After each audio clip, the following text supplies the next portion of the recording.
Boa noite! Como vai você? Cada vez melhor. E que dia é hoje?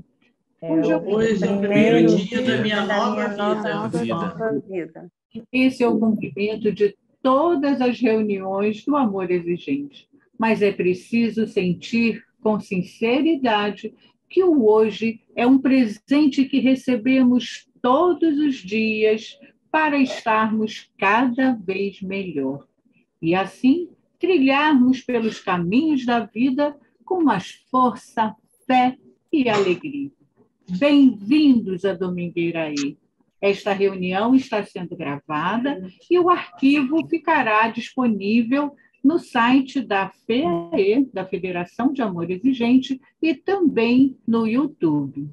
Esta reunião não é uma reunião de partilha, mas um encontro de domingo para estudarmos e refletirmos juntos. É com você, Rosinha.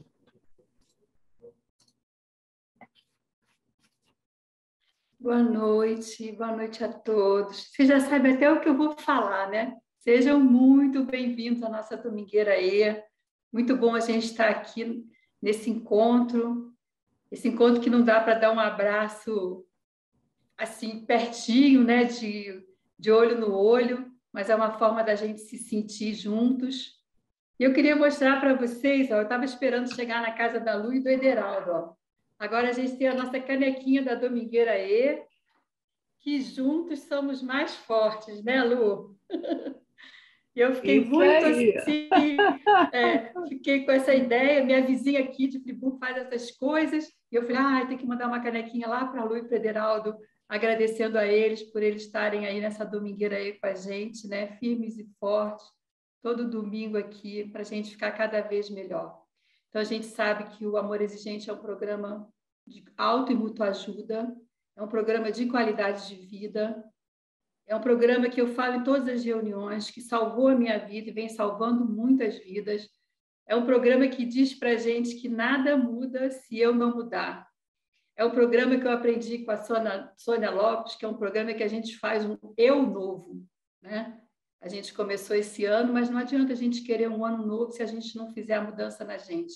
A nossa mudança começa por fora, vai internalizando, e quando a gente vê, a gente está transbordando de tudo que a gente recebeu do amor exigente para a gente poder, se o outro quiser ajuda, a gente poder ajudar.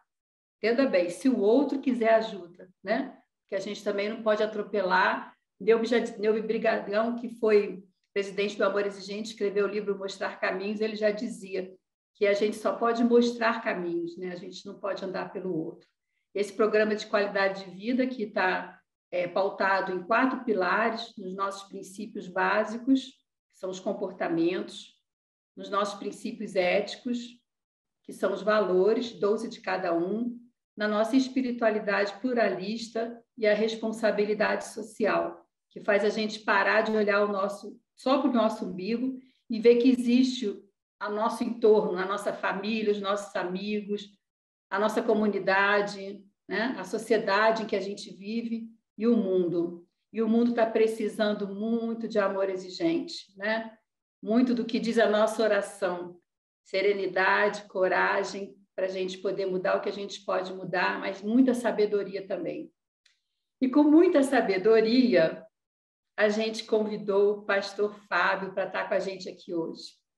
Tenho que contar para vocês que o pastor Fábio, ele conhece o Amor Exigente desde 2009. Ó, já tem uma estrada de amor exigente, né? E um belo dia, eu fui convidada para fazer uma palestra em Casimiro de Abreu. Aí fomos até lá, na Igreja Adventista, onde fomos muito bem recebidos, fizemos a palestra, conversamos muito lá e fiquei muito contente de passar aquele dia junto com as pessoas que prestigiaram, né, o Amor Exigente. E agora, o pastor Fábio, eu estou contando tudo desse, ele estava preparado querendo contar alguma coisa disso, a Rosa já está falando tudo, né? O pastor Fábio, ele está em outra localidade, ele agora está em Xerém, e lá ele está com um grupo, está abrindo um grupo de amor exigente. Gente, a coisa mais bonita é quando eu escuto assim que um grupo de amor exigente foi aberto. porque a gente sabe que muitas pessoas vão poder ser ajudadas, né? Então, com muita alegria. E hoje, gente, a gente está sendo presenteado, porque vai ser uma dobradinha. O pastor Fábio vai fazer a espiritualidade para a gente e logo depois ele vai fazer a palestrinha. Então, pastor Fábio, gratidão pelo seu sim. Estou muito contente de estar recebendo você aqui. E agora pode abrir seu microfone, tá bom? Uma boa domingueira aí para nós. Boa noite a todos. Gratidão, Rosa, por me fazer o convite. Tá tudo bem com o som? Ok. A Rosa contou pouca coisa aí do que eu vou dizer, né, de como eu conheci o Amor Exigente em 2009, mas eu vou contar um pouquinho daqui a pouco para vocês. Eu quero desejar a vocês todos uma boa noite, todos sejam bem-vindos. É um prazer poder estar aqui com vocês e a gente começar a falar sobre a nossa espiritualidade pluralista, né? É muito importante, esse é um dos pilares do Amor Exigente, como a Rosa colocou aí. Eu queria contar uma história para vocês, talvez vocês conheçam, mas é sempre importante a gente relembrar algumas histórias. Essa história toca muito meu coração, eu queria que tocasse o seu coração agora, para que a gente pudesse se conectar, né? E a gente pudesse entender o quanto é importante os valores e os princípios da nossa vida. Às vezes a gente tem um custo para pagar, né, em relação à tomada de atitude, a gente sabe disso, as escolhas que a gente faz, né? E essa história mostra para a gente um pouquinho, né? É a história da semente da verdade. O imperador precisava achar um sucessor. Sem filhos, nem parentes próximos, ele decidiu chamar todas as crianças do reino. Tai foi uma delas. Ele era um ótimo menino, dedicava-se ao jardim de sua casa e cada planta tocada pelas mãos dele crescia viçosa e crescia forte. Ele era o jardineiro da família. Quando alguém ganhava uma flor, quando alguém ganhava uma planta, uma rosa, era ele que passava a cuidar disso na família. Então, o imperador marcou um dia para que todos os súditos estivessem diante dele. No dia marcado, dirigiu-se até o palácio, onde havia milhares de pequenos súditos. E o imperador disse a todos eles: crianças, preciso escolher o meu sucessor entre vocês. Vou lhes dar uma tarefa. Aqui estão algumas sementes e quero que vocês as cultivem. O trono será daquele que me trouxer daqui a 1 ano a planta mais bonita. Tai era um excelente jardineiro, como eu já disse para vocês, e com certeza faria muito bem o que o imperador pediu. Ele pensou: isso vai ser fácil para mim. Eu trabalho com isso o tempo inteiro. É só isso que eu faço na minha casa. Eu cuido das plantas, cuido das flores. Então essa tarefa não será difícil. Porém, por mais que se esforçasse, a semente não brotava. O menino fez tudo o que podia, mas seus esforços não adiantavam. Ele não via nem sequer uma plantinha verde brotar daquela semente. Até o dia de apresentar a planta ao imperador, a semente de Tai não havia brotado. E o menino estava tão preocupado que não queria enfrentar as outras crianças. Estava com medo, com receio. Porém, o seu avô, com toda a sabedoria da família, disse a ele: você é honesto, Tai. Vá até o imperador e diga a verdade. Sua dedicação foi máxima, mas a semente não brotou. Você fez tudo aquilo que você podia fazer, mas isso não aconteceu. Não se envergonhe, querido.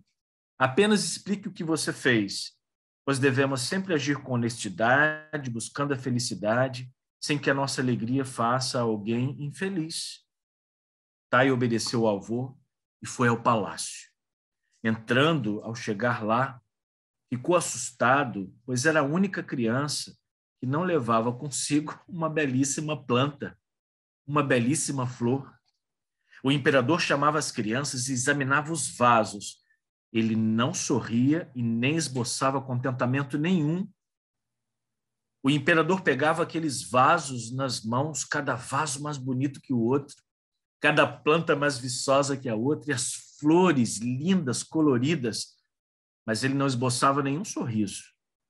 Tai estava muito nervoso, pois se o imperador não havia até agora provado aquelas plantas maravilhosas, o que não diria de seu vaso, que não tinha nada? só a terra, úmida, adubada, mas sem absolutamente nada de vida. Tai foi ficando para trás e, quando se deu conta, era o último da fila. Mas sua vez chegou e ele não poderia mais adiar o encontro com o imperador. Vejamos, meu jovem, o que tem aí para mim, disse o imperador. Tai não pôde mais evitar as lágrimas. Com a cabeça baixa, mostrou o vaso ao imperador e disse: Senhor, sou um jardineiro.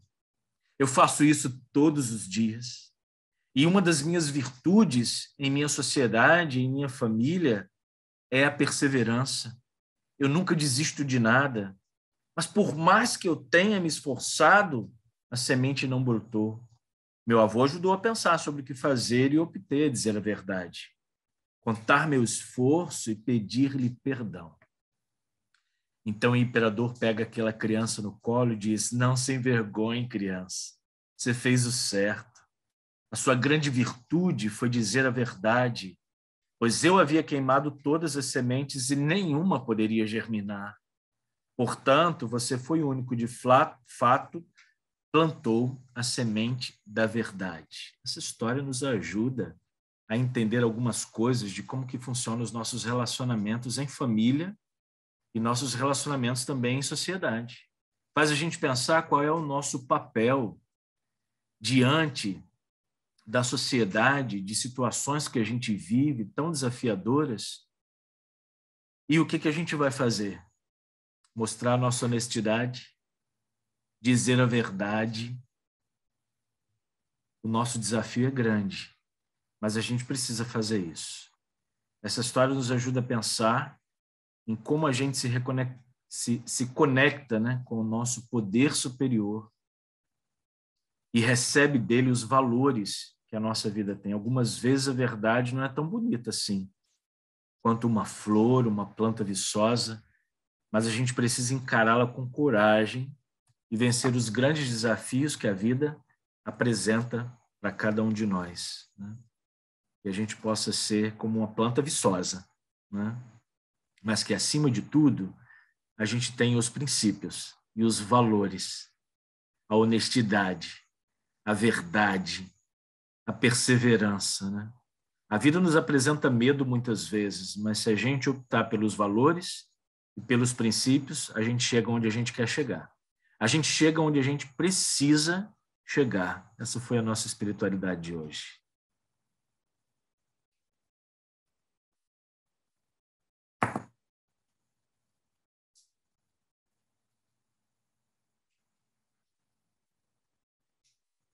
Rosa, você já quer que eu continue? Pronto, estava tentando abrir meu microfone. Sim, Tudo sim, bem. pastor. Uma linda espiritualidade, onde a gente tem que estar focado mesmo na verdade, na honestidade, na perseverança, né? E, acima de tudo, no perdão, né? O perdão para com a gente mesmo e o perdão com o próximo. Gratidão, pastor. Verdade. Pode dar continuidade para a gente, por favor. Ok. Eu Eu queria... não sei se Pois eu não. cheguei a falar o título da sua palestra, né? Você pode falar o título da palestra e já engrenar na palestra, pastor? Sim, o poder do amor superior, né? E eu queria relatar um pouco da minha história, né? E fazendo essa conexão, né? Do amor exigente, com o poder superior, com a religiosidade, né? Vocês sabem que eu sou pastor da Igreja Adventista, e eu faço, né? Do amor exigente também um pouco da minha história e faço com a minha história amor exigente, né? Eu queria agradecer de forma muito especial a Rosa que está aqui, né? A Dina também, que já me recebeu várias vezes lá no Amor Exigente de Botafogo, de Niterói também. A Sônia, que está aqui também, de Petrópolis, né? Eu estava em Petrópolis desde 2019, né? 2019, 2020. E eu sou pastor desde 2010, né? Eu terminei minha faculdade em 2009. Foi praticamente o ano que eu comecei a trabalhar com amor exigente. Eu conheci, acho que no finalzinho de 2008 ainda. E eu passo por vários lugares, né? Os pastores da Igreja Adventista, eles se revezam entre trabalhos, entre funções e entre cidades também, às vezes até entre estados e países. Eu nunca saí do estado do Rio de Janeiro, mas eu já fui pastor na cidade de Miracema, Santo Antônio de Pádua, por ali, né, de divisa com Minas. Depois eu fui pastor na cidade de Saquarema. Depois eu fui pastor em Cabo Frio, onde eu trabalhei bastante ali, uns 2 anos que eu tive com Amor Exigente ali, com o pessoal de Cabo Frio, né? Depois eu fui para Casimiro de Abreu, onde a Rosa foi dar uma palestra lá. Nós tínhamos uma campanha do Quebrando o Silêncio, e a campanha do Quebrando o Silêncio é justamente para a gente falar sobre as questões da sociedade que a gente lida em relação à violência, né? E aí, naquele ano, o título da campanha Quebrando o Silêncio era sobre o álcool, né, e o uso e abuso de drogas. Então, eu chamei a Rosa para falar um pouquinho do que era o trabalho do Amor Exigente com as famílias. Depois de Casimiro, eu vim para Petrópolis, né, e conheci ali o Amor Exigente. Também fiquei muito feliz que tinha Amor Exigente em Petrópolis. E eu conheci a Sônia ali, todo o grupo, e a gente conversou bastante. O meu sonho de ter um grupo de apoio, né, e trabalhar com Amor Exigente, assim na coordenação, e ver as coisas acontecerem realmente, era desde a época de Casimiro, né? Mas como a gente muda muito, a gente não consegue ter uma substância ali no projeto, né? E eu disse, Sônia, é agora, né? Cheguei aqui em Petrópolis, tem Amor Exigente, a gente vai trabalhar com Amor Exigente. E a Sônia me deu todo o apoio ali para a gente começar o grupo de estudo no início de 2020. E aí vocês já sabem o que aconteceu, né? Chegou a pandemia e nós somos limitados a isso, e nem online eu consegui fazer o grupo de estudo. E daí mudei, né, para cá, para Xerém, só desci a serra. Mudei aqui para Xerém, e nesse meio do ano a gente começou o estudo do grupo de apoio, né? Passando por todos os princípios, todas as etapas, mostrando como funciona tudo. Com um grupo, reunião uma vez por semana aqui na nossa cidade, Duque de Caxias. É uma cidade que as coisas são bem liberais, né? Bem liberadas, por assim dizer, e a gente tem essa liberdade de se reunir, né? Sem maiores dificuldades, com todos os protocolos possíveis, né? Então, existe essa possibilidade, e a gente fez o nosso grupo de estudo presencial, e provavelmente agora, em janeiro, a gente está começando o nosso grupo de apoio de forma presencial também, até que não seja possível realmente fazer isso, né, aqui em Caxias. Mas a minha gratidão, né, a essas mulheres aí que nos incentivam, nos acolhem, né, e ajudam dentro dessa questão. E agora eu tenho Israel, né, como coordenador. Israel está aqui também. Obrigado, Israel, pela força. Israel já fez uma visita aqui especial ao grupo de apoio Xerém, né, presencialmente. A Sônia e a Rosa também fizeram visita ao grupo de apoio, mas online, né, e foi muito bom. Muito obrigado a vocês. Mas eu queria contar um pouquinho para vocês como que eu conheci o grupo do Amor Exigente. Eu estava estudando, estava na faculdade, no ano 2007, 2008, em São Paulo, e havia uma parte do curso de teologia que era prática, né? A gente tinha muitas práticas misturadas com a teoria, mas tinha um momento que a gente saía exatamente da faculdade, a gente ia para uma cidade e ficava trabalhando ali numa campanha evangelística. E eu antes havia aprendido sobre grupo de apoio. Eu tinha um professor de prática evangelística, e ele fez a gente saber o que era grupo de apoio e conhecer o que era grupo de apoio, né? E foi aí que eu venci algumas barreiras. Vou voltar um pouquinho no tempo, né? Eu fui criado pelos meus pais, né? Minha mãe, meu pai, minha irmã e eu.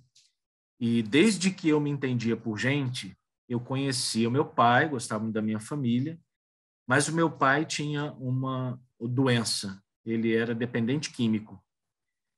Meu pai usava e abusava do álcool. E fumava também, né, muito.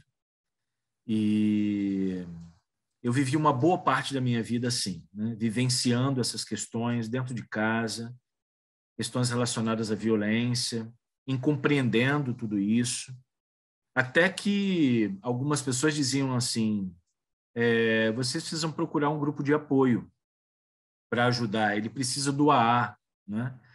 E aí, grupo de apoio veio à minha mente pela primeira vez ali, né? E eu pensava assim, mas não sou eu que uso álcool. Não sou eu que uso as drogas. Por que eu tenho que procurar grupo de apoio? Quem tem que procurar grupo de apoio é ele. Isso aí eu devia ter 18, 19, né? 20 anos mais ou menos. Eu já trabalhava, estudava e entendia muitas coisas, né? E outras não entendia. E isso foi se agravando cada vez mais na minha família, né? Até que eu me casei e um ano depois, praticamente, que eu me casei, meu pai sofreu um acidente, levou um tombo, bateu a cabeça, não disse para ninguém, até que ele precisou ser levado ao hospital, porque não aguentou de dor de cabeça, descobrimos que era um coágulo e descobrimos que tinha sido por uma queda, né? Eu havia visto muitas quedas do meu pai durante a minha vida. Eu havia buscado meu pai algumas vezes em bar, levado de uma casa para outra. A gente ia para festa na família, meu pai queria voltar para casa. Como ia voltar? Não podia dirigir, não podia pegar ônibus e algumas vezes eu tive que ir de braço dado com ele, caindo pelo caminho até chegar em casa. Muitas vezes tirava ele debaixo do carro, ele gostava de dormir debaixo do carro na garagem. Às vezes ele subia na laje para dormir lá em cima e a gente ficava esperando ele cair aqui embaixo, porque não tinha o que fazer, né? Aí passava o efeito do álcool, aí ele descia. E no fim de semana, muitas vezes, era mais de uma vez que ele usava essa substância. E quando ele faleceu, logo depois eu fui para a faculdade, né? Como eu estava contando para vocês, entrei em contato com um grupo de apoio, meu professor dividiu a turma em vários grupos, ele deu um grupo de apoio para cada um. Você vai ficar com a A, você com a NA, e assim foi para vocês estudarem sobre isso e irem a um grupo desse conhecer na prática o que é. E para mim, que estava tão resistente, né, eu pensei assim, bom, meu pai já não vive mais, eu não tenho mais... Aí mesmo que eu não tenho mais responsabilidade nenhuma de procurar grupo de apoio e saber, né? E aí o grupo de apoio que caiu para o meu grupo foi o AA. Eu disse assim, mas eu vou ter que ir ao AA. Estudei sobre o AA, né? Toda aquela história vinha na minha mente, até que um dia o grupo marcou um horário e vamos ao AA e vamos conhecer o grupo. E eu fui.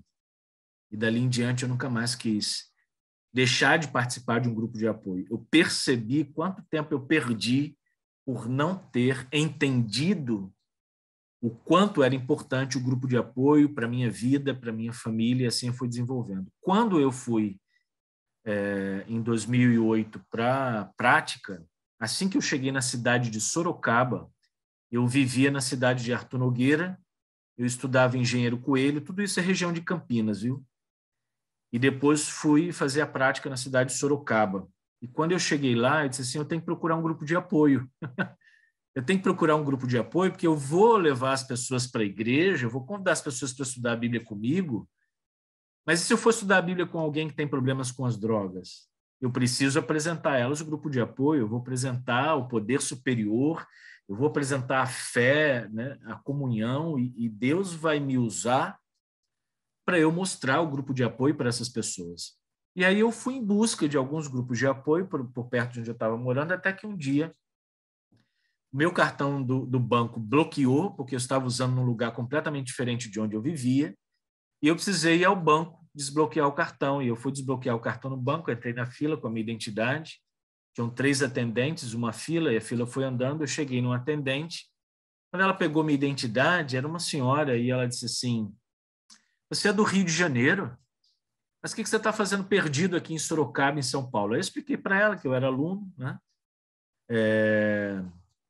E ela me disse assim, quando desbloqueou meu cartão, falou, eu preciso que você ore pelo meu filho. Eu falei, mas por quê? Meu filho está internado numa clínica de recuperação, ele é usuário de drogas, é dependente químico, e eu frequento um grupo de apoio, se chama Amor Exigente. Foi a primeira vez que eu ouvi essa palavra, Amor Exigente. Eu falei assim, Amor Exigente? Que grupo é esse? Ela disse, você está convidado a ir lá no grupo de apoio. Só que o grupo de apoio Amor Exigente de Sorocaba, ele funcionava toda segunda-feira, era um grupo só naquela época. E aí, segunda-feira era a minha folga, era justamente quando eu voltava para casa. Então, passou assim quase uns 2 meses e meio sem eu saber o que era amor exigente ainda, trabalhando e tal. E um dia minha esposa estava no Rio, eu não voltei para casa, em São Paulo mesmo, fiquei lá na campanha evangelística. Aí eu falei, já que eu estou aqui, eu vou no grupo de amor exigente. E fui. Cheguei lá, fui recebido numa sala à parte, né? Saber por que eu estava ali, quem tinha me enviado, né? Por que eu estava ali, o que eu buscava, foi apresentado os princípios para mim. Na outra segunda-feira, eu estava de folga também, não voltei para casa, e fui ao Amor Exigente, assisti a palestra, e quando terminou a palestra, eu descobri que quem tinha dado a palestra era um dependente químico em recuperação, que era adventista. E eu falei assim, nossa, que interessante, né? E fui conversar com ele, depois participei da partilha e depois voltei ao Amor Exigente algumas vezes, ainda de Sorocaba, até o final do ano, para participar do grupo. Foi assim que eu conheci o Amor Exigente. Depois eu fui fazer trabalho nas férias, em Jundiaí. Eu conheci o Amor Exigente em Jundiaí. Aí onde eu chegava, a cidade que eu chegava, eu procurava o Amor Exigente. A minha vida já estava contagiada com esse negócio, né? E aí eu resolvi ingressar no Amor Exigente onde eu morava, que era Arthur Nogueira, e eu participei ali quase o ano de 2009 todo com eles, em Arthur Nogueira, e depois eu fui para o trabalho e não consegui mais participar do Amor Exigente. Então, quando eu estava em Saquarema, por exemplo, eu levei uma pessoa, um amigo meu, ao Amor Exigente de Niterói, foi quando a Dina recebeu a gente lá, eu fui com a minha esposa e meu amigo, levei ele lá. Cabo Frio, depois eu participei. E aí agora eu estou nessa responsabilidade, né, de assumir aí o trabalho com o grupo do Amor Exigente. E eu queria compartilhar com vocês um pouquinho sobre algumas coisas do que eu tenho aprendido com o Amor Exigente, né? Eu convidei algumas pessoas para estarem aqui também e assistirem o programa, e muitas, por estarem nos seus horários de culto na igreja agora, não vão estar assistindo, mas depois eu vou mandar a domingueira para eles assistirem. Então, eu queria passar um pouquinho para vocês cada um dos princípios, né? Eu disse assim para Rosa, eu vou destacar alguns princípios só, né? Eu não vou falar sobre todos, mas vou destacar alguns princípios que me chamam mais atenção, que de repente me envolvem mais no trabalho com a igreja, mas olha, quando a gente bota o olho nos princípios novamente, eu não consigo destacar um só. Então, eu vou de forma dinâmica, até um pouco mais rápida, mas eu vou passar todos eles, tá? E vou destacando alguns pontos em cada um dos princípios, ok? Eu queria dizer para vocês que quando eu chego no trabalho, chego na minha igreja, né? Eu chego numa igreja nova, né? Eu chego num distrito novo, naquilo que a gente chama de distrito, que são várias igrejas, eu tenho 7 igrejas aqui no que a gente chama de distrito de Xerém. Eu prego sobre o amor exigente em cada uma delas. Eu conto um pouquinho da minha história, isso que eu contei para vocês, e eu apresento os princípios de amor exigente. E sempre que eu apresento os princípios, sempre alguém no final vem me dizer, pastor, eu tenho um filho que precisa de ajuda. A gente precisa dessa ajuda. Eu preciso dessa ajuda. E muitas vezes a pessoa não sabe nem que precisa da ajuda, né? Mas eu tenho essa coisa comigo, né, de apresentar também para a minha comunidade os princípios de amor exigente, que são, para mim, princípios que Deus tem me dado, né, e eu tenho visto na Bíblia, faço conexão com eles, com aquilo que eu aprendo, com aquilo que eu estudo, com aquilo que eu já vivenciei dentro da igreja também, né? Eu sou da igreja desde que eu me entendo por gente também, então eu consigo fazer essa aplicação, né? Eu me lembro que muitas vezes eu Amor Exigente e as pessoas perguntavam, né? Por que você está aqui? Eu falei assim, olha, eu não tenho. Minhas filhas eram pequenas ainda, acho que eu só tinha minha primeira filha, eu tenho 2 filhas, uma de 17 e outra de 12 anos. Então eu sempre me perguntava às vezes, né? Por que eu estou aqui no Amor Exigente? Meus filhos não são dependentes químicos, né? São criados na igreja. Será que eu preciso mesmo estar aqui? E às vezes as pessoas me perguntavam, né? E algumas vezes eu tive dúvida, né? Mas o tempo foi passando e eu fui percebendo assim, mesmo que a minha família agora não precise do amor exigente, Eu tenho uma comunidade nas minhas mãos, né? Eu sou pastor de uma igreja, eu tenho pessoas, né, enfim, diferentes na igreja e diferentes de mim, diferentes dos outros. Eu preciso ajudá-las nesse sentido, né? E a gente já sabe que amor exigente serve para a família como um todo, né? Para todos os desafios que a gente vivencia, para todos os desafios que a gente é colocado, né, diante de nós. Então, eu fui cada vez mais aprendendo e sentindo cada vez mais a necessidade. Até que a gente percebe que o amor exigente é para a gente. O amor exigente é para mim. O amor exigente não é para as minhas filhas somente, não é para o meu relacionamento conjugal. O amor exigente faz parte da minha relação com os meus liderados, com os meus líderes, né? Com a minha comunidade, com a minha sociedade, com a minha família, enfim, com a sociedade como um todo, né? E aí eu queria compartilhar com vocês, antes de eu mostrar para vocês os princípios, eu queria falar para vocês que eu estou lendo um livro muito interessante do Daniel Goleman. Vocês conhecem o Daniel Goleman? Quem, por acaso, leu algum trabalho dele, ele escreveu Inteligência Emocional, né?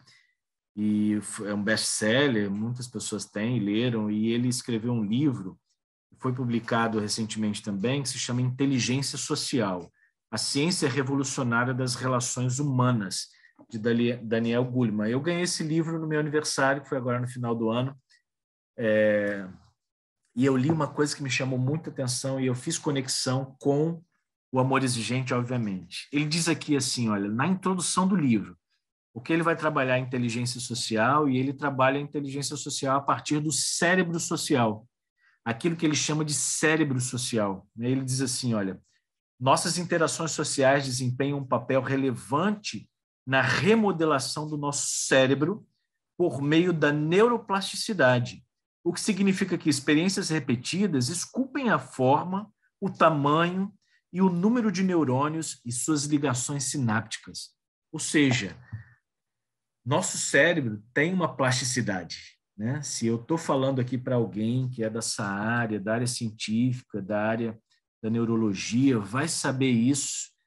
E as nossas células, muitas vezes, neurais, elas não vivem mais quando são destruídas, mas o nosso cérebro tem uma capacidade tremenda dessa neuroplasticidade, né?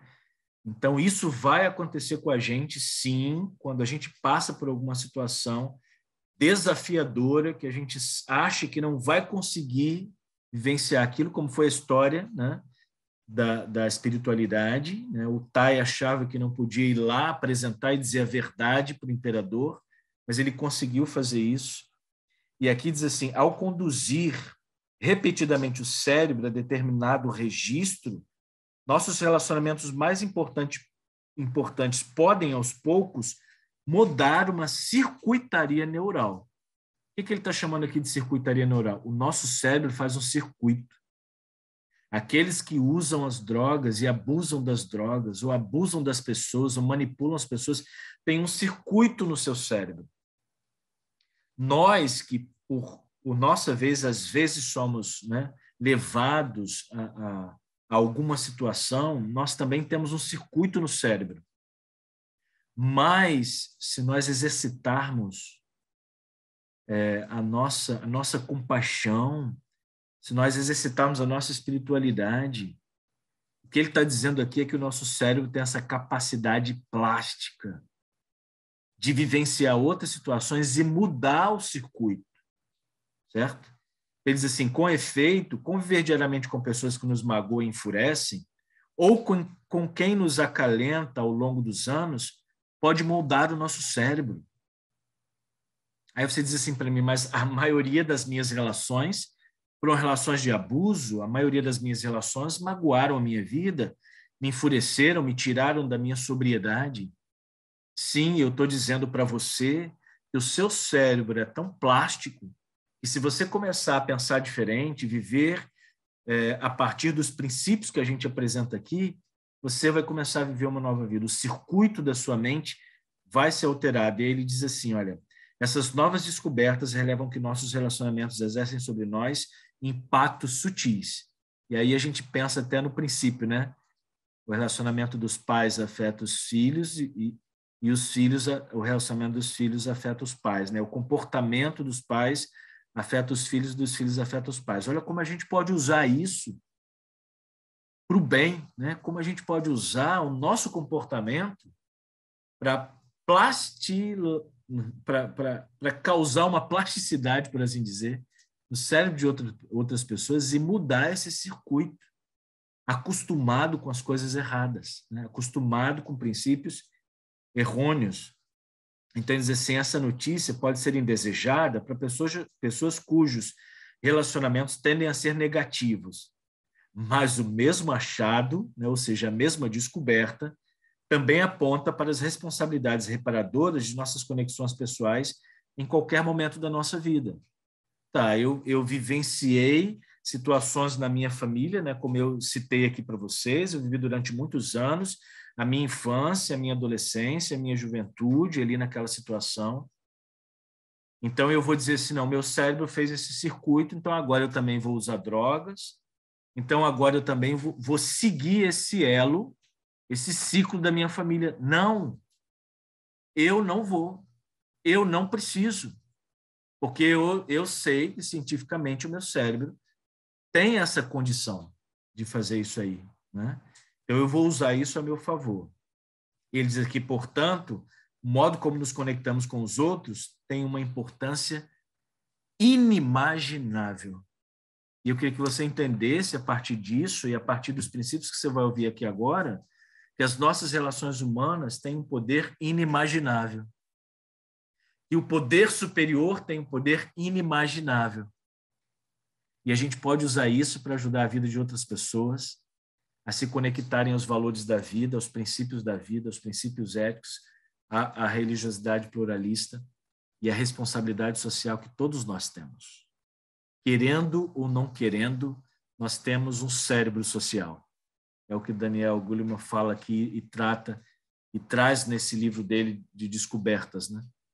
É o que a nossa vida precisa. E aí eu queria compartilhar aqui com vocês a tela, para a gente poder passar aqui os princípios. Eu vou compartilhar com vocês rapidamente, ok? Eu preciso saber se vocês estão vendo aí.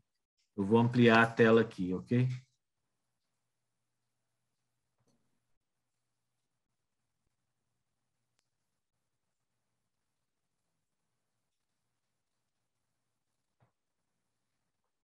Estão vendo aí a apresentação? Para aqueles que estão só nos ouvindo nesse momento, nós vamos falar sobre os princípios de amor exigente. Pastor, a tela para a gente está cinza. Tá. Então, não apareceu a apresentação. Deixa eu mudar aqui.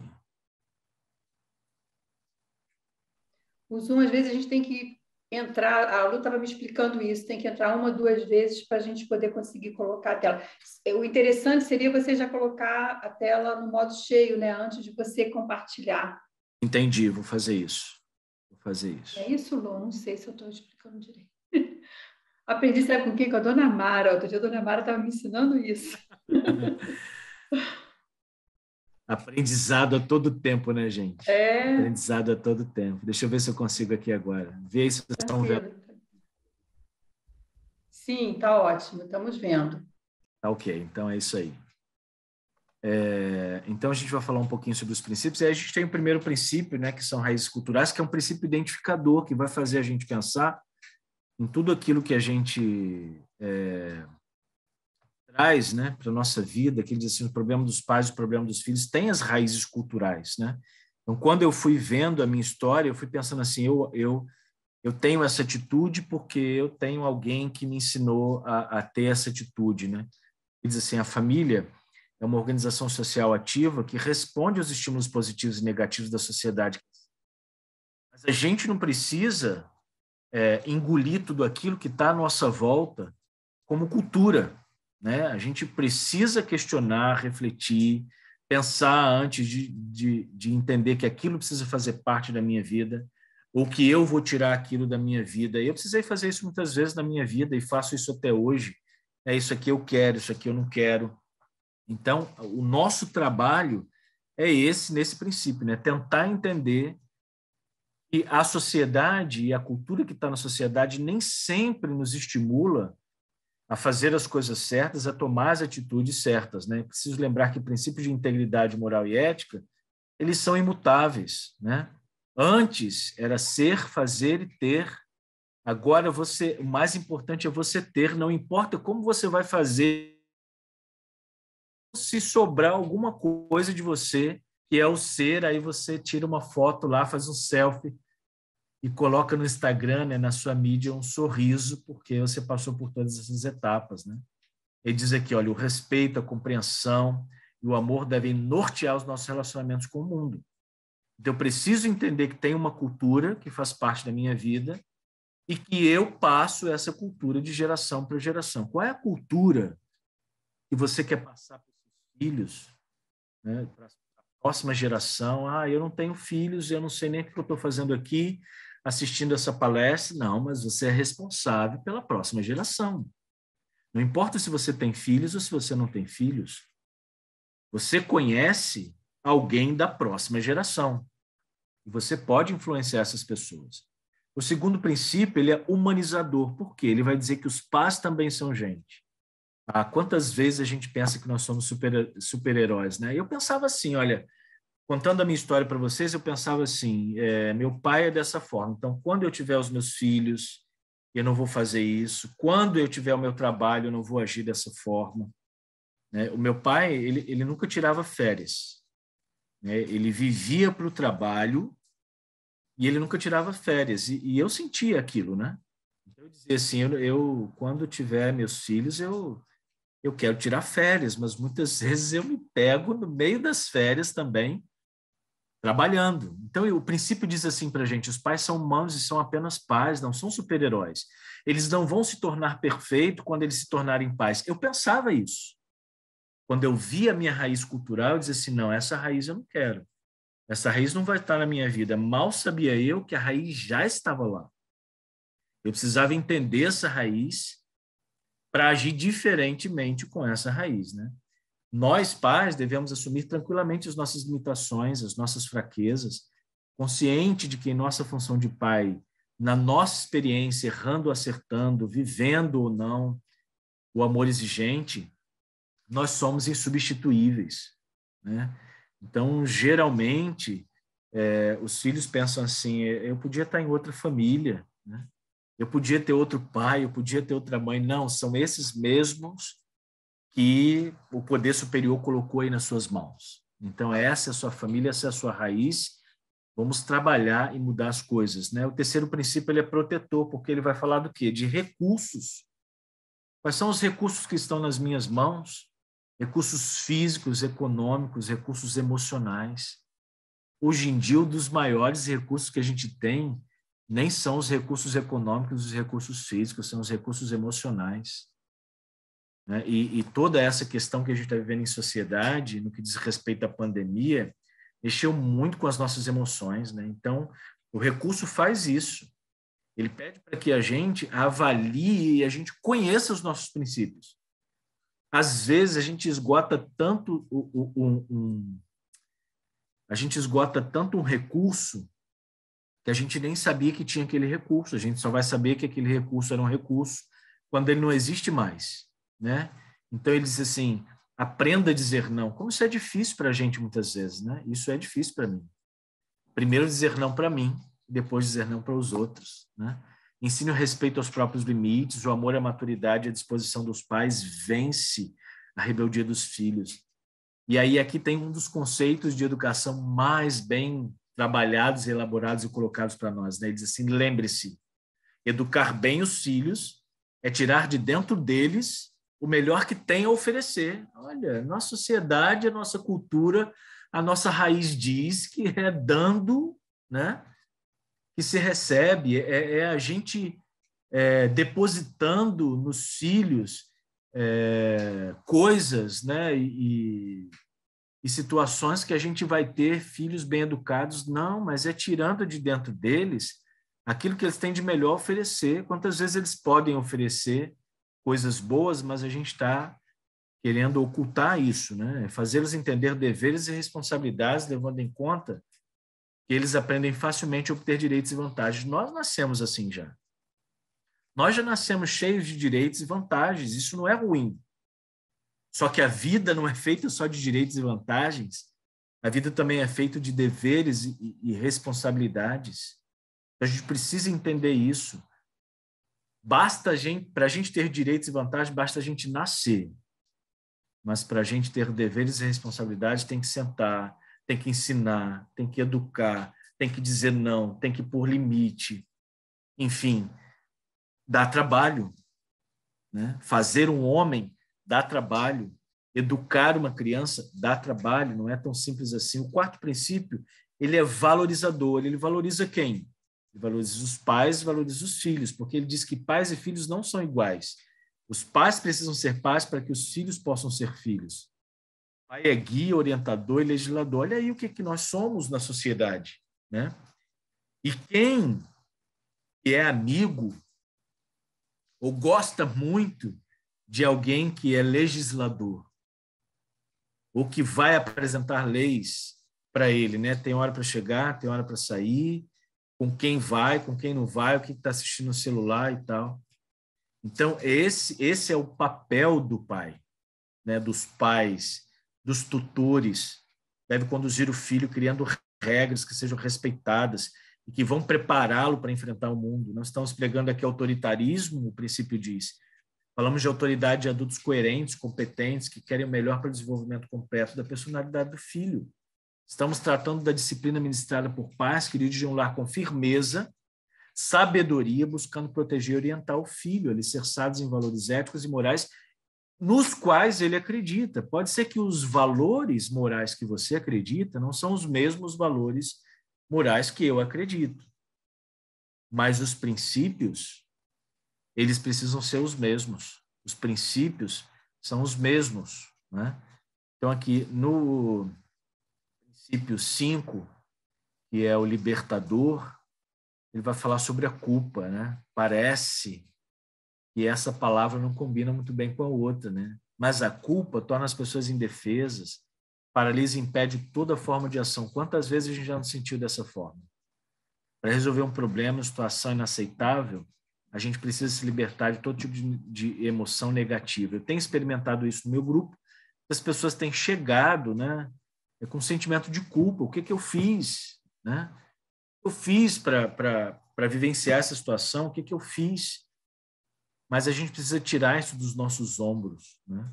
Para que a gente possa agir de uma forma correta, fazendo a nossa parte o mais completo possível. E mesmo assim, nem todas as pessoas vão se agradar da gente. E a gente não precisa se preocupar com isso, porque nem Cristo agradou a todo mundo também, e sem nenhum sentimento de culpa, autopiedade ou raiva, né? A gente precisa estar livre para ensinar liberdade e deixar os filhos agirem e tomar suas decisões e aprender também com os seus erros. Nós precisamos estar livres dessa culpa. E o sexto princípio, que é a última parte desse início, né, da primeira metade dos princípios, que é um princípio influenciador. É isso que eu estava falando aqui, sobre a questão do comportamento, né? O comportamento dos filhos afeta os pais, o comportamento dos pais afeta os filhos. Eu preciso entender isso, porque eu preciso saber quando eu faço uma coisa errada eu afeto o outro, mas eu preciso tomar isso como uma ferramenta para mim também, para quando eu agir, eu saber exatamente onde eu quero chegar, sem manipulação, mas agindo para que a outra pessoa possa refletir naquilo que eu estou falando, naquilo que eu estou fazendo, né? E que haja mudança. Existem muitos instrumentos de destruição que são usados pelos pais. A indignação expressa em voz estridente, as acusações responsáveis, as repreensões, as lágrimas, o orgulho. Muitas vezes a gente diz que os jovens eles são manipuladores, né? Mas quantas vezes nós, pais, adultos, né, nos consideramos maduros, muitas vezes também somos manipuladores. Todas essas, sejam para nós ou para os outros, são armas mortíferas que matam amor e respeito, né? Destruindo também aquela pessoa que utiliza essas armas. É preciso manter-se equilibrado, ser sóbrio para agir com sobriedade, E assim como dono da sua casa, conduzir a própria família no rumo certo. Então, até o 6º princípio, a gente identificou quem eu sou, onde eu estou, o que eu posso fazer. Agora eu preciso tomar atitude. É um princípio preparador. A educação dos filhos, sabe o quanto é prejudicial tomar atitude sem firmeza e perseverança, né? O dever dos pais é agir prontamente ao tomar conhecimento do comportamento inadequado do filho, seja o comportamento pequeno, seja o comportamento grande. A gente precisa corrigir isso aí, né? Caminhar junto, né? A religião ensina para a gente, ensina a criança no caminho que deve andar. Não ensinar o caminho, ensinar no caminho. Ninguém vai saber andar se eu não andar. Ninguém vai saber falar se eu não estiver falando. Ninguém vai saber fazer aquilo que é certo se não me ver fazendo. Eu costumo dizer isso, as crianças não aprendem por aquilo que a gente fala, mas por aquilo que a gente faz, né? Mas a gente precisa falar também, acho interessante quando a Mara fala dos princípios, ela diz assim, pai fala muito, mãe fala muito, né? A gente precisa aprender a falar menos quem sabe, né? E a fazer mais, né? E buscar aí a qualidade de vida. O 8º princípio é a crise, porque quando você toma atitude, o que você gera? Uma crise, mas de uma crise bem administrada, surge uma mudança necessária aí. Por isso o princípio é esperançador. É preciso ter coragem e disposição para mudar e ser capaz de amar seus filhos de modo a fazer o que precisa ser feito sem pena deles ou de si próprio. Isso serve para o cônjuge, serve para a sua relação na sociedade como um todo, para as suas questões relacionadas ao seu trabalho também, não é? Então, a gente tem aqui aquele remedinho, né? Esse é o princípio do remedinho, do Defiforex. Definam seu alvo, fixem prioridades, formulem um plano de ação e executem, né? Início, meio e fim. Quem eu sou, o que eu vou fazer e agora o que eu preciso colocar como meta para alcançar o meu objetivo, né? Então, o princípio diz assim, administre a crise sem medo, controlando cada regra, cada limite estabelecido, fazendo sua parte para solucionar o problema. Por causa disso, ou apesar disso, sejam felizes. Olha aqui o desafio para a gente, né?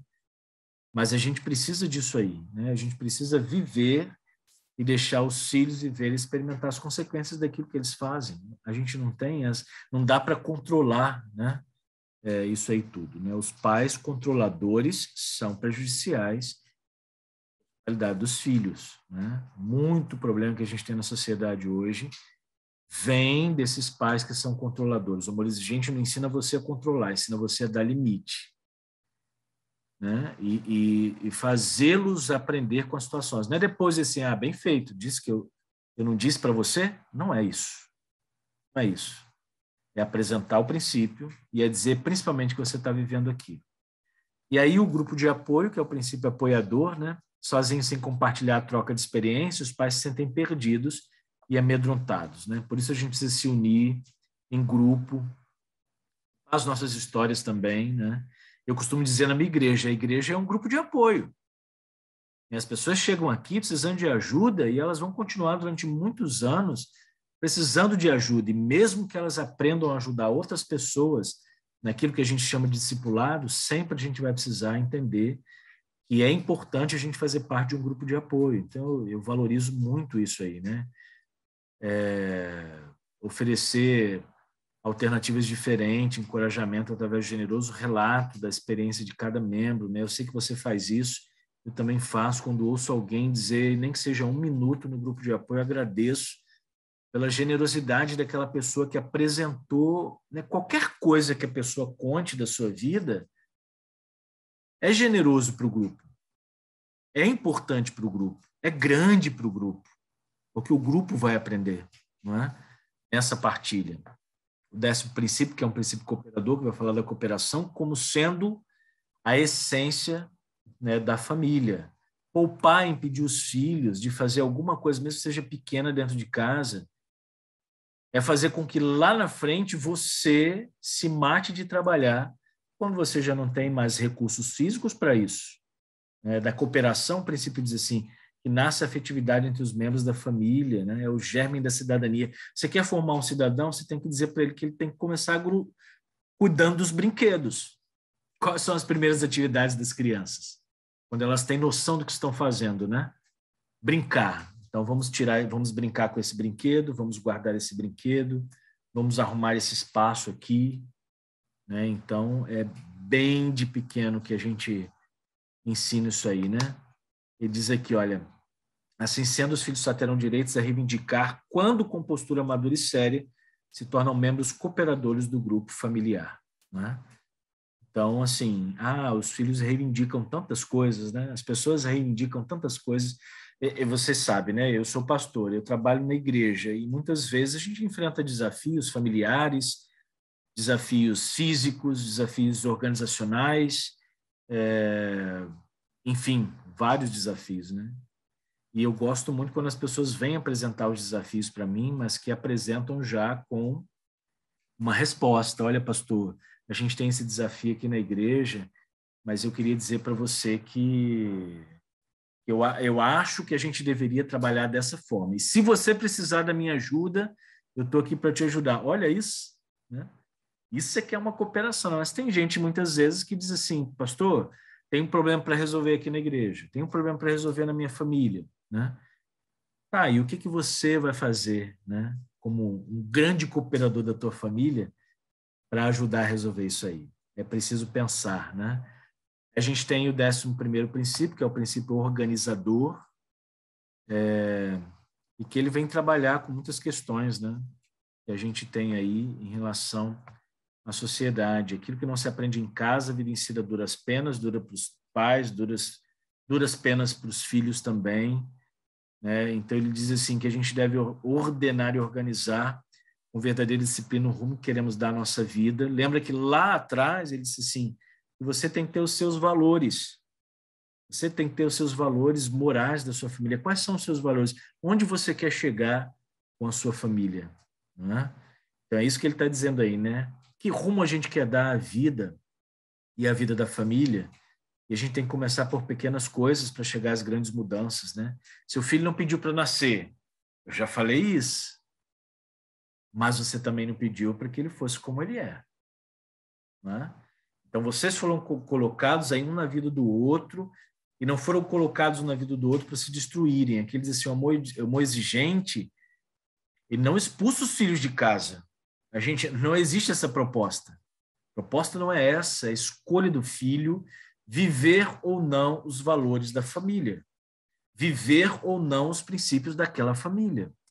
Depois de ter tentado tudo para controlar o comportamento inadequado do filho, chegando ao limite máximo dos pais ou da família, ao não querer adequar-se, ele mesmo estará escolhendo deixar a casa e viver por sua própria conta e risco.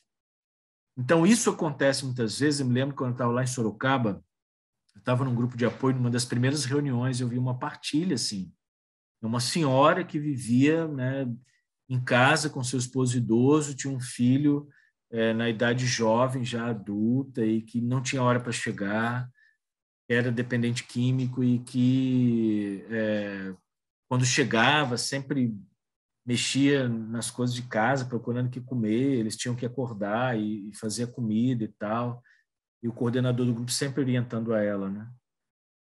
E ele fez uma pergunta para ela, o que você faria se você percebesse que seu vizinho tivesse esse desafio, né?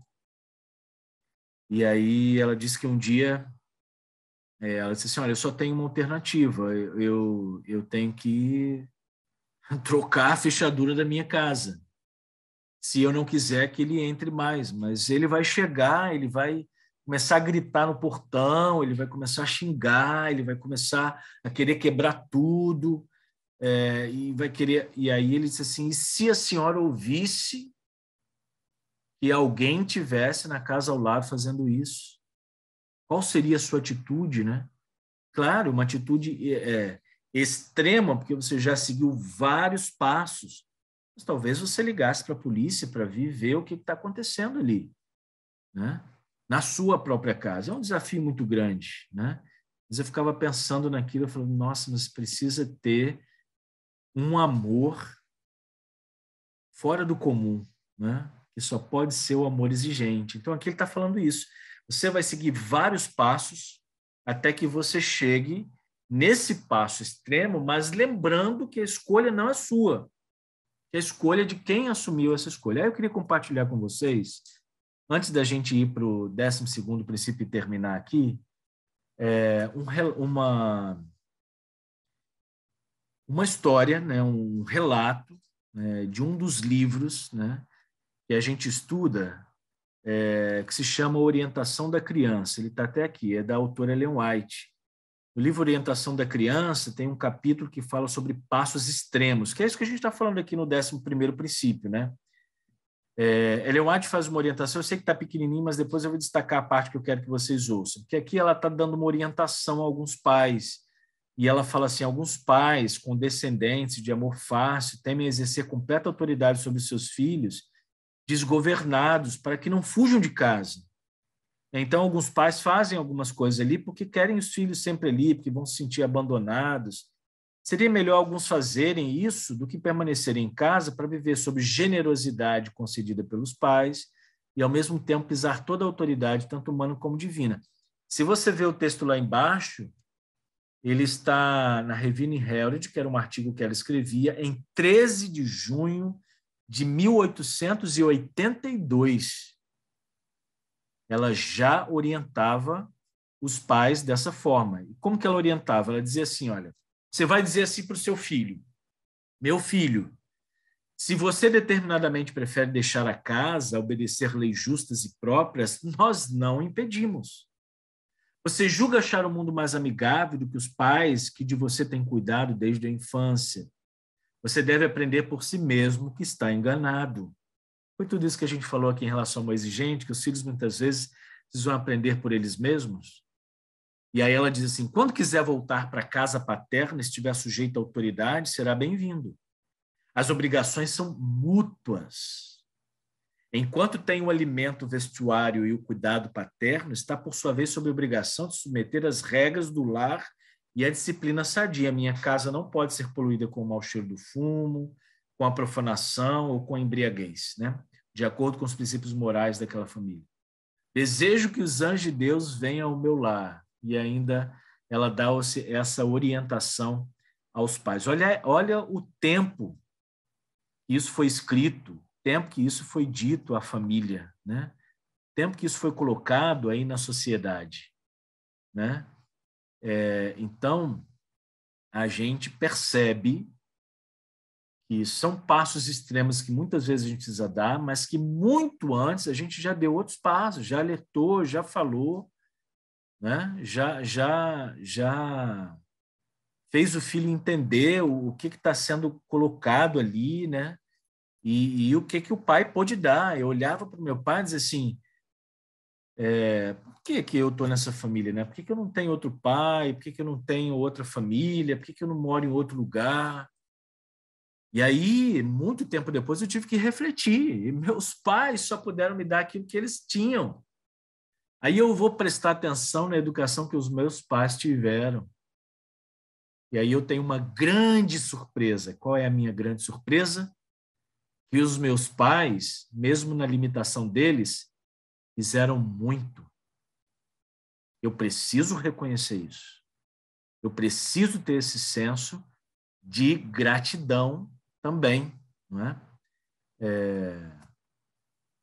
Eu preciso ter esse senso de gratidão também com a minha raiz, né? O livro chama-se Orientação da Criança, o capítulo é Passos Extremos, e quem escreveu foi Ellen White. Tá? Ela morreu em 1915. E aí, por último, o amor, que é a grande recompensa, né? E ele está ali como um fio dourado em todos os princípios, na verdade, né? A gente coloca ele aqui como 12º princípio, mas o amor é aquele fio dourado que vai desde o primeiro princípio até o 12º princípio. É o compensador. Esse é o nosso princípio básico que deve estar sempre intimamente ligado a todos os outros. A vida amar é um grande desafio, é uma decisão, deixa de ser um sentimento para ser uma opção de vida.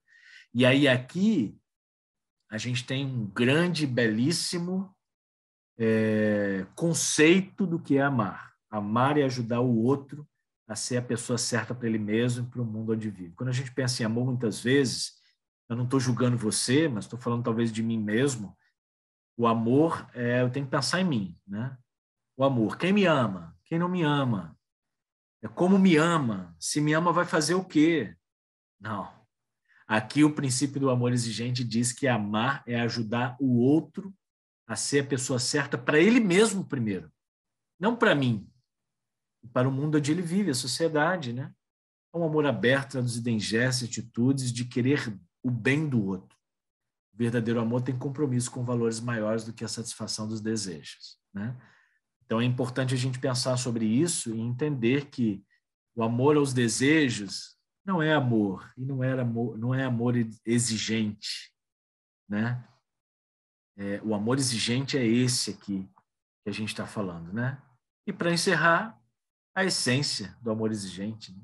Seu amor exigente, seu amor sem exigência me humilha, sua exigência sem amor me revolta, seu amor exigente me engrandece. Eu convido você a fazer parte do amor exigente, né?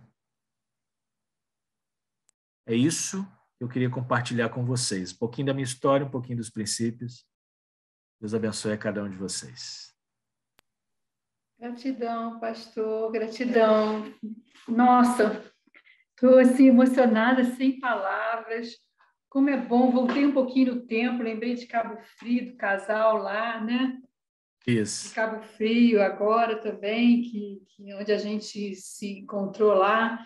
Nossa, eu tentei anotar alguns pontos, mas foram tantas coisas assim importantes. Primeiro, assim, a sua simplicidade em trazer a sua história, né? Abrir seu coração, porque é tão importante a gente poder contar para o outro, porque hoje em dia você está num papel de líder, né? E às vezes a pessoa confunde e acha que um líder ele está ali sem problema, né? Porque ele está dirigindo um grupo, né? No caso, as igrejas, né? Que fazem parte aí do seu grupo, mas assim, que nós somos gente, como gente, nós temos uma história, né? Nós temos a nossa raiz cultural.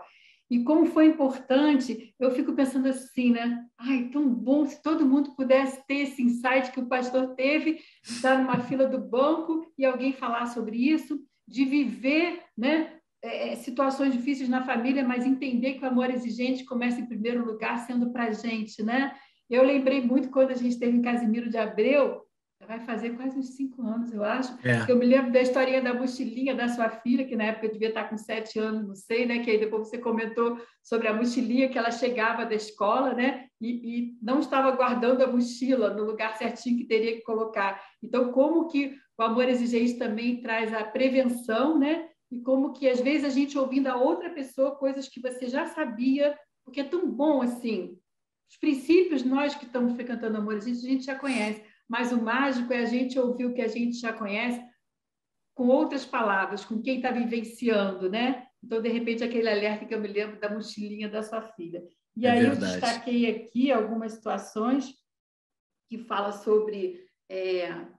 Primeiro, ainda bem que o nosso cérebro dá essa possibilidade da gente usar essa plasticidade e não achar que está ali, né? Que é estático, que não tem jeito. Tipo o síndrome de Gabriela, né? Eu nasci assim, eu cresci assim, você sempre assim, nunca vou mudar, né? O outro que tem que mudar. Então, a gente tem essa possibilidade dessa mudança e de fazer uma história diferente, né? É porque quando a gente fala da raiz cultural, né, Rosa, a gente pensa assim, a raiz ela nunca muda. Você vê a planta e a flor e a árvore mudar. O fruto não tem o mesmo sabor, a folha não é do mesmo jeito, né? Eu podo aqui, eu corto ali, ou eu posso cortar a árvore toda, mas a raiz sempre vai estar ali. Mas eu preciso entender que mesmo que aquela raiz eu não consiga mudar, existe uma certa plasticidade com essa planta. Porque se eu pensar na ciência dos enxertos, né? Eu coloco um limão junto com uma laranja doce, e aí ele dá aquela laranja gostosa, né, que a gente gosta de chupar. Então, eu consigo, com princípios e com valores, modificar muitas coisas das raízes que estão aí na minha vida e na sociedade. Sim, sim. Até mesmo porque o amor exigente, ele ensina para a gente que com essas raízes culturais, o que a gente deixou para trás, que a gente tem que continuar levando na nossa vida, que foi esquecido, né? E o que a gente tem de raízes que, de repente, a gente precisa abandonar, que foram chavões que ficaram na nossa vida e que a gente achou que era assim que a gente tinha que fazer durante a vida toda, né? E aí, pastor, o senhor fala sobre o aprender a dizer não. É interessante também quando o senhor fala do recurso, né? Que a gente só vai dar conta daquele recurso quando a gente não tem mais, porque a gente já gastou tudo, já foi, fez, aconteceu, né? E foi indo. E aí, falando também sobre os direitos e vantagens, deveres e responsabilidades. Gostei muito quando você falou sobre a gente já nasce, né, com direitos e vantagens, mas que deveres e responsabilidades é o educar, o impor limite, que isso dá trabalho, e dá muito trabalho, só que às vezes a gente terceiriza isso. Terceiriza para a escola, terceiriza para a igreja, terceiriza para os parentes, né? Porque a gente não está, de repente, querendo ter aquele trabalho, ou a gente acha que não tem tempo, porque tem que estar produzindo, produzindo, produzindo. Então, o senhor diz que fazer um homem dá trabalho, né? E aí, de repente, cai a carapuça quando fala que nós pais também somos manipuladores, né? Quantas vezes a gente já fez isso na nossa vida, né? Só vou te dar isso se você fizer aquilo, né? Você está merecendo isso ou você não está merecendo isso, né? Quando fala também sobre ensinar no caminho, achei lindo isso. Vou trazer para mim, ensinar no caminho. E não só o mostrar caminhos, né? Mas o dar o exemplo. Não adianta a gente falar para o outro que tem que fazer se a gente também não faz, né? E para fechar, que eu vou deixar abrir os microfones agora para as pessoas poderem perguntar também, por causa disso e apesar disso, a gente ser feliz, né? Porque a gente, muitas das vezes, como a gente aprende no Amor Exigente, que a gente não vai mudar o outro, a gente acha que tem que ficar enraizado naquilo que a gente não tem direito à felicidade. Eu me lembro que quando o meu desafio entrou em recuperação, porque eu sabia tudo que ia acontecer na minha casa, igual que você estava contando assim, final de semana vai ter isso, vai acontecer aquilo, vai cair da laje, não vai cair da laje, o que vai ser, né? Eu sabia mais ou menos as coisas da minha casa. E aí, meu desafio entrou em recuperação, minha família entrou em recuperação, e eu falei, agora eu vou fazer o que da minha vida? Se eu não preciso, porque eu achava que controlava, né? Controlava, que eu não vou mais conseguir controlar. Não, é o direito de agora, eu tenho que ser feliz, mesmo que o outro queira ou não a recuperação dele, né? E interessantíssimo demais a Ellen White, né? Quando ela fala lá em 1800 e tal. Pensa. Gente, como as coisas se repetem. Cabeça de né? Amor Exigente lá Amor em 1800 Exigente lá atrás, né? É. Então eu vou fechar aqui dizendo. Se a gente achou que as palavras são duras para o nosso tempo hoje, você imagina em 1800 e 80, né? Pois é. Pois é. E a gente, na verdade, entenderem que o amor exigente, eu peguei esse finalzinho aqui também falando, né? Que é o fio dourado que está em todos os princípios. Então, o amor exigente, ele dá esse, eu não sei se é muito forte eu falar o poder, mas ele nos dá a possibilidade de todos os princípios serem trabalhados, mas com amor, né? Com sinceridade, com paciência, com compaixão, com tolerância. E aí a gente consegue mostrar para o outro que o outro não é um lixo, né? A gente consegue mostrar para o outro que o outro tem a possibilidade de fazer as escolhas da vida dele, de ter as consequências, mas que a gente está ali para ajudar no que puder. Pastor, muita gratidão, foi muito bom. Gratidão minha. Eu recebi uma mensagem aqui agora, e depois até o meu celular começou a falar, porque tem a Cira aqui que fala, que uma participante falou assim, ai, que vontade de frequentar a igreja desse pastor, né? Então, eu digo a mesma coisa, né? Que vontade da gente poder estar te ouvindo mais vezes, pastor. Muita gratidão. Eu vou fechar aqui o microfone. Tem uma mãozinha ali levantada, lembrando que o nosso encontro aqui, ele não é um encontro de partilha, porque o nosso encontro ele é gravado, então a gente sabe que o que a gente vai estar falando vai ficar aqui. Então, depois que a Lilian falar, eu queria convidar também, hoje estou com muita alegria de saber que o Luiz Fernando está aqui na sala com a gente também, para depois o Luiz Fernando abrir o microfone dele também, dar uma palavrinha. Vamos lá, Lilian, pode abrir seu microfone. E aí eu deixo a Lu agora me ajudar nessa parte, tá bom, Lu? Ok, boa noite a com o microfone aberto. Olá, boa noite a todos. Eu queria falar uma coisa para o pastor, que o que ele falou serviu um pouco para mim. Certo? Ok, beleza. Graças a Deus. Que bom. Objetivo concluído. Sim, é verdade. Eu quero saber que cidade de São Paulo que o senhor é. Então, apesar de eu ter o meu sotaque do S, eu nasci em Nova Iguaçu, fui criado 25 anos em Nilópolis. E porque eu fui morar em São Paulo, estudar em São Paulo, né? Eu morei em Artur Nogueira, na região de Campinas, ali perto de Cosmópolis, É onde eu moro Paulínia. hoje, em Campinas. Exatamente. Aí eu fiquei com o S de vocês. Eu tenho que me esforçar para falar o sotaque do Rio de Janeiro novamente, né? Mas eu sou carioca, eu sou daqui mesmo. Não, tudo bem. Daqui mesmo. Tudo bem. É que eu já conheço o Amor Exigente faz muito tempo, né? E eu não sei se o pastor conhece a Associação Cláudio Amâncio de São Caetano do Sul. Não, essa não. Eu Não? só conheci Amor Exigente, Campinas, Sorocaba, Jundiaí e Artur Nogueira, onde eu morei. Então, lá em São Caetano, onde eu morei, tem essa associação. Por quê? Porque meu irmão, hoje, ele parou de usar droga, ele começou a usar droga com seus 11 anos de idade. Né? Dentro de uma escola particular, tudo. Mas hoje hoje ele tá limpo, né? Tá de boa, tudo. E trabalha, né? E ele é assim, ele de vez em quando eu e ele cai no tapa, vamos dizer assim, né? Entre gato e rato é nós dois, né? Ele sempre fumou crack, cocaína, essas coisas assim, né? Os mais pesadão, né? Cigarro ele fuma até hoje, né? Mas minha mãe já foi usuária, assim, minha mãe bebia, meu pai bebia também, né? E fumava.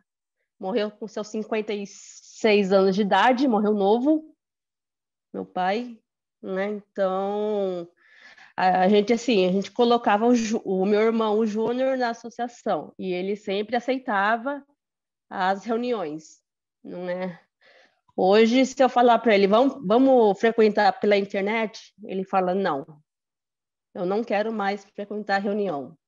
Mas que E bom ele que vocês têm essa direção, né, Lilian? E que bom que você, mesmo com as suas raízes culturais e mesmo com as suas questões e desafios, você está no Amor Exigente.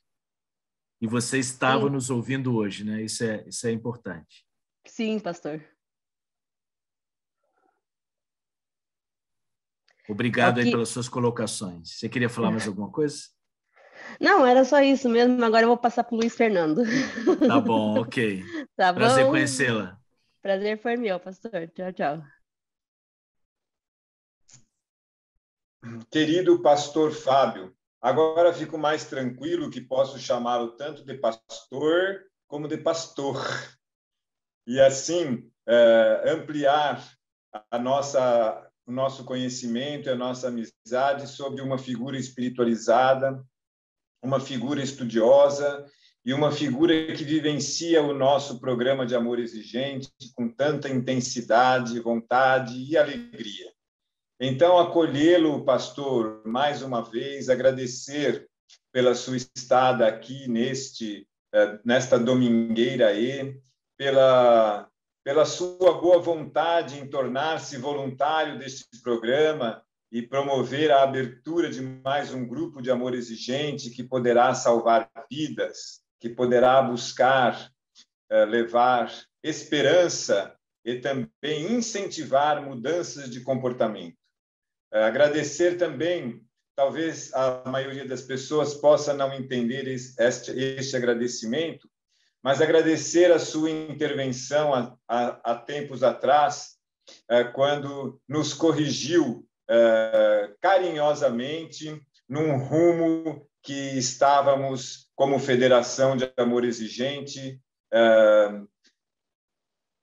não diria errados, mas estávamos equivocados na forma da nossa comunicação a respeito de um tema. Então, isto é trabalhar com verdade, isto é trabalhar com amor, porque aquele que ama também corrige o outro. E assim que nós fazemos com os nossos familiares, amamos profundamente, mas não aceitamos o comportamento inadequado em que eles estão envolvidos. E aproveitar, se o senhor me permite, a Rosa e os demais, o Edivaldo e os demais organizadores, a Luciana da Domingueira E, fazer um convite público para que o senhor escreva na revista AE do mês de março, na coluna Espiritualidade com Amor Exigente. Acho que vai ficar mais difícil o senhor dizer não agora aqui em público do que se eu tivesse feito esse convite no particular. Então, é um momento Vou de pensar. gratidão.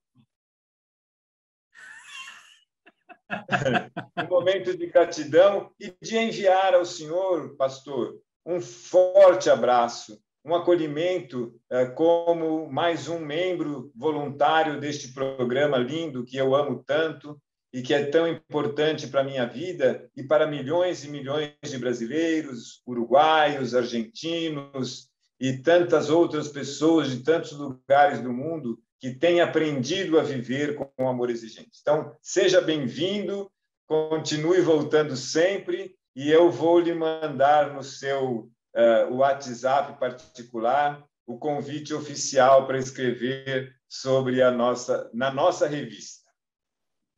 Muito obrigado, Luiz Fernando. Gratidão sempre. Muito obrigado. Claro que eu aceito. Grande abraço.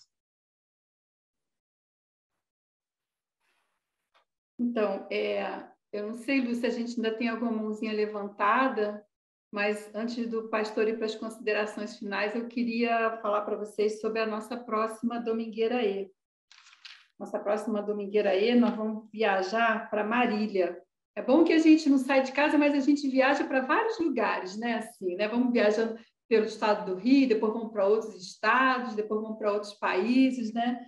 Então, a gente vai ter o Mário César Vieira Marques, que é o voluntário lá de Marília, em São Paulo, e ele vai falar sobre Falando com Amor Exigente, de raízes culturais e mudanças de valores.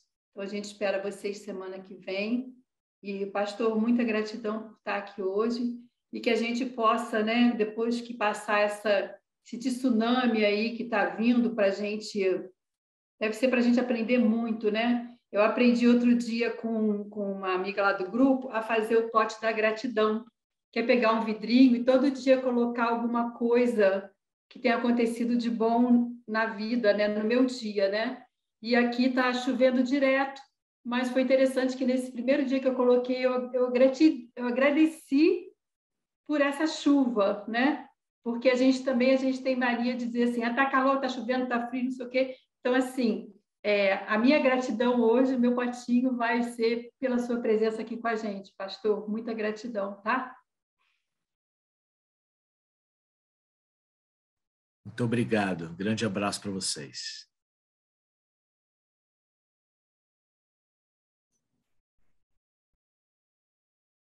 Muito bem. Gratidão, pastor Fábio, por tantos ensinamentos, pela sua sabedoria e simplicidade em trazer os princípios do amor exigente com tanto amor, com tanto carinho. E agora vamos convidar o nosso querido Luiz Fernando Calduro, presidente da FEAE, esse amigo e companheiro tão querido, para a oração da serenidade. Então, gratidão, Luciana. Dizer que é uma oração pluralista que nos une, porque é desta maneira que a família de Amor Exigente vivencia esta espiritualidade, com pluralidade. E assim, eu convido que você respire por 3 vezes profundamente.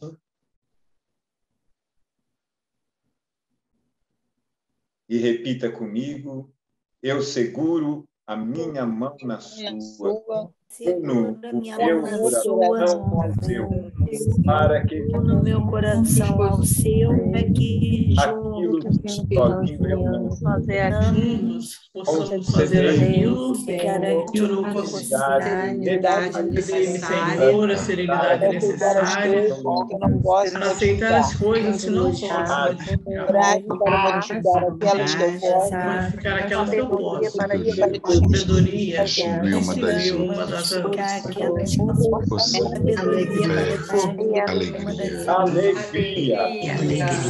Alegria. força, fé e alegria. força, fé e alegria. Tchau, gente. Até a próxima domingueira aí. Tchau, Rosa. Tchau, Até a pastor. próxima. Boa noite a Boa todos. noite. Boa noite a todos. Gratidão. Boa noite a todos. Vivo na igreja adventista aqui. Conheceu o pastor. Isso. Podem me conhecer lá. Pastor, quero te ver aqui em Belo Horizonte, hein, pastor? Tá bom, estamos juntos. E Cláudio, bom te ver aqui também. Que bom. Gente, Oi, um Rosa, abraço para parabéns vocês. aí pela sua liderança. Muito bom estar com vocês. Lu, vamos para a nossa contagem regressiva? Vamos sim, Rosa. E até semana que vem, né? Isso aí. 5, 4, 3, 2, 1. Tchau, gente. Até Boa domingo. semana para todos. Hoje Bye, gravou bye. tudo, né, Lu? Até o Tudo. tchau. Até o tchau.